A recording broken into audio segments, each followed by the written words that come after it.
Morning everyone, কেমন আছো সবাই? আমার নতুন চ্যানেলে সবাইকে ওয়েলকাম এবং অনেক ভালোবাসা দিয়ে ভিডিওটা স্টার্ট করছি। তো আজকে হচ্ছে কি বার? হ্যাঁ, আজকে হচ্ছে শুক্রবার। তো ছেলে কদিন ধরে অসুস্থ ছিল, নিয়ে পরে ওকে স্নান করিয়ে জামা প্যান্ট পরিয়ে রেডি করে এই মাত্র ঘর থেকে বের করলাম। কই বাবা, এদিকে আসো। তো এই 7 দিন ও ঘরের মধ্যে ছিল, তো মানে দম আটকে যাচ্ছিল আর কি। ওর সঙ্গে আমিও ছিলাম, তো সেরকম ভাবে ভিডিও করতে পারিনি আর কি। তো আজকেও বাইরে বেরিয়ে অনেকটা হালকা হয়ে গেছে, হাতে প্রচন্ড ঘা টাইপের উঠে গেছে,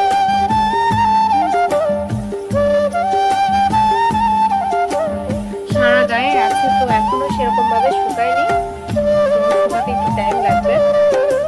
তো ছেলে ঘরের মধ্যে থাকতে চাচ্ছিল না, তো ওকে একটু নিয়ে আসলাম। তো ও বললো যে বাইরে গিয়ে একটু ঘোরাঘুরি করবে। তো ঘোরার মতো তো সেরকম জায়গা নেই, ওই জন্য ভাবলাম তাহলে বাড়ির পেছনের দিকে নিয়ে যায়। তো পেছনের দিকে অনেক কিছু দেখতে পাচ্ছি।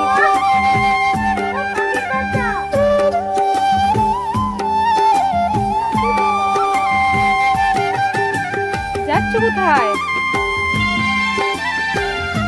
আর সকালে উঠে না এখনো কিছু খাওয়া হয়নি, আর অনেকদিন হলো পেঁয়াজ রসুন কিছু খাওয়া হয় না। তো ছেলেরও মন ছুটে গেছে যে খাওয়ার জন্য, মানে পেঁয়াজ রসুন যে তরকারি খাবে, আমারও মন ছুটে গেছে। তো ছেলে কদিন ধরে খায় না, আমিও খাই না। তো আজকে মা রান্না করবে, আজকে আমি রান্না থেকে মুক্ত, মানে ছুটি আর কি। ছুটি। তো ওই দেখো আমাদের ধান।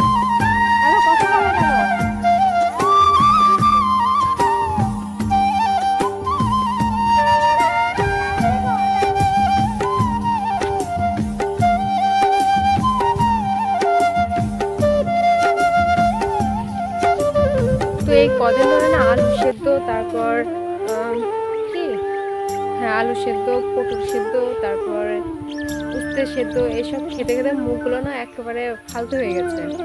তো মা এখান থেকে কাঁঠাল নিয়ে গেল। তো এই দেখো আমাদের কাঁঠাল, মানে এগুলো পাকার জন্য না কাটা হয়েছে। তো কিছুটা হালকা পাকা পাকা হলে সেগুলো বিক্রি করে দেবে, আর গাছে কতগুলো আছে তো সেগুলো এখনো পারেনি। তো এগুলো বিক্রি হয়ে যাওয়ার পর ওগুলো পারবে পেরে, মানে ওষুধ দেবে পাকার জন্য। এমনি তো গাছে পাকবে না, মানে সারা জীবন থাকলেও কাঁঠালগুলো আর পাকবে না। তো এখানে নামিয়ে লাল টাইপের একটা ওষুধ দিয়েছে, তো কি ওষুধ আমি জানি না। তো সেটা নাকি কাঁঠাল পাকার ওষুধ। তো যাই হোক, তো আমরা এখনো পাকা কাঁঠাল খাইনি। আমি খাইনি, মা খেয়েছে।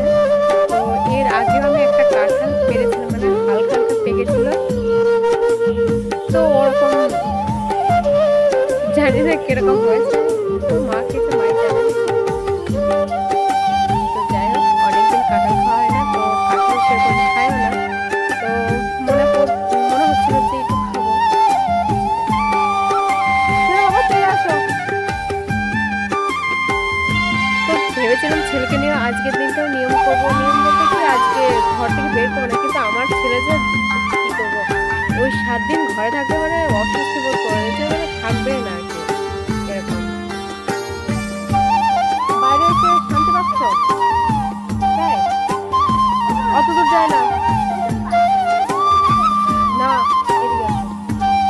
তো চলো, সারাদিন কি করছি না করছি সবটাই তো তোমাদের সাথে শেয়ার করবো। আর আমি কি করছি না করছি এই সমস্ত কিছু দেখতে হলে তো অবশ্যই আমার চ্যানেলটা দেখতে হবে। চলো দেখবে তো। তো চলো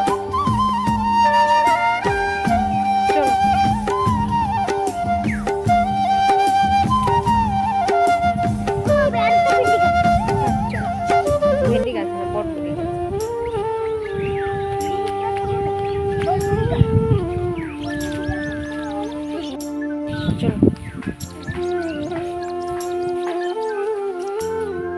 তো এদিকে আমাদের জামা কাপড় কাচা কমপ্লিট হয়ে গেছে, আর এদিকে মা এঁচড় কেটে রেখেছে।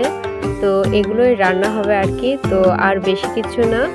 তো এগুলো অনেক দিন ধরে খেতে ইচ্ছে করছিল, ওই জন্য মা রান্না না করলে আর পারলো না। আর এই যে আমাদের বটবুড়ি, মানে ভাঙা ক্ষেতের বটবুড়ি, তো এই কটাই লাশ, আর নেই। আর এই যে চাল নিয়েছে, তো এই চালগুলো কেনা কিন্তু একটু খারাপ টাইপের। তো এই যে আমাদের তিল, তিলগুলো ভালো হয়নি, তো এগুলো বিক্রি হবে ওই জন্য ঝাড়ছে। আর এই যে দুটো পিঠে বানিয়ে দিচ্ছিল, তো ছেলে খাচ্ছে। আর এই যে বাইরে হালকা হালকা বাতাস, আর এই উনুনটা না জ্বলতেই চাচ্ছে না, এতটা খারাপ লাগছে, মানে প্রচণ্ড ধোঁয়া হচ্ছে, জালই দিতে পারছে না আর কি। তো এখন রাতের বেলা চলে এসে উনুনের পাড়ে রান্না করতে। তো বাইরে বৃষ্টি হচ্ছে, নিয়ে পরে এই যে ভেজার জামা কাপড় যা ছিল এইখানে মিলিয়ে দিয়েছি। আর উনুনে রান্না করতে করতে প্রচুর পরিমাণে ধোঁয়া আসছে, ওই জন্য না থাকতে পারে এখানে চলে এলাম। তো আমাদের রান্না হচ্ছে আলু সেদ্ধ, ভাত, কচু সেদ্ধ আর পেঁয়াজ ভাজা আর কি। তো রাত্রের মতন এই পর্যন্তই হবে, তার বেশি রান্না বান্না হবে না। আর সকালে তো কাঁঠালের এঁচোড় রান্না হয়েছিল। বাপরে পুরো ধোঁয়া। আর এই উনুনটা যে এত কি বলবো, মানে ধরতে চায় না। আর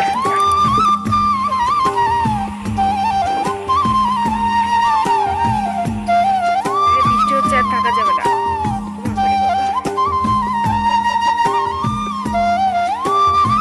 ধোঁয়ার মধ্যে থাকা যাচ্ছে না বলে বাইরে গেছিলাম, তো বাইরেও থাকা যাচ্ছে না, মানে বৃষ্টি পড়ছে আর তার সঙ্গে একটু জোরে বাতাস ছাড়ছে।